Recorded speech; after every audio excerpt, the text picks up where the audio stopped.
Bagaimana cara hidup manusia yang baru di dalam Kristus? Nah, ketika kita menjadi manusia baru, kita harus mau dipimpin oleh Roh Kudus.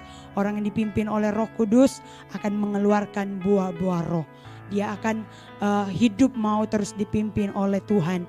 Dan biarlah saudara, kehidupan kita terus mengeluarkan buah-buah yang baik dan tentunya memuliakan Tuhan.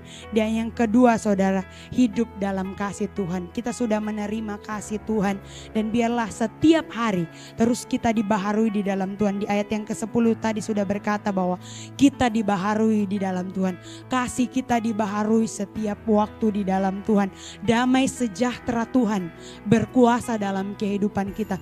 Damai sejahtera Tuhan berlimpah-limpah terus dicurahkan dalam kehidupan kita saudara. Ketika kita ada hubungan dengan Tuhan, damai sejahtera itu akan terus bertambah-tambah dalam setiap kehidupan kita. Yang keempat adalah perkataan Kristus ada dalam hidupnya. Nah Bapak Ibu Saudara, mari kita bawa perkataan Kristus dalam setiap kehidupan kita.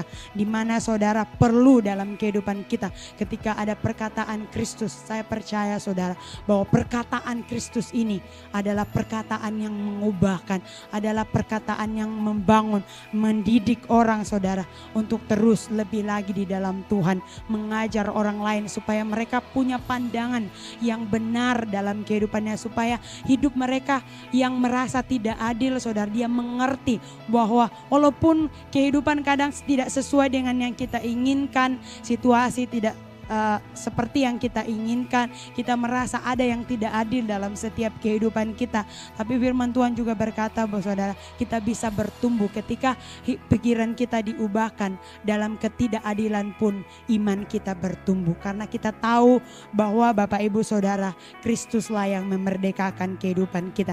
Dan yang kelima, orang yang hidup baru di dalam Kristus, dia penuh dengan iman. Dalam perkataan dan perbuatan terus bekerja dalam hidupnya. Dan yang bagian yang keenam Bapak Ibu Saudara, yang terakhir, orang yang hidup baru di dalam Kristus, dia mengucap syukur. Haleluya. Mengucap syukur. Bapak Ibu Saudara, ini perlu kita renungkan dalam kehidupan kita. Apakah kehidupan kita di waktu-waktu ini terus bersyukur kepada Tuhan? Di Tesalonika berkata bahwa mengucap syukurlah saudara dalam segala hal. Memang ini hal yang sulit ketika yang kita hadapi adalah persoalan. Tetapi Tuhan mau supaya kita terus bersyukur di dalam Tuhan. Ketika kita menyembah kepada Tuhan, ketika kita datang kepada Tuhan Bapak Ibu Saudara, ada ucapan syukur kepada Tuhan, ada pengharapan di dalam Tuhan, ada kebahagiaan di dalam Tuhan. Ketika ada ucapan syukur yang terus kita berikan, persembahkan kepada Tuhan.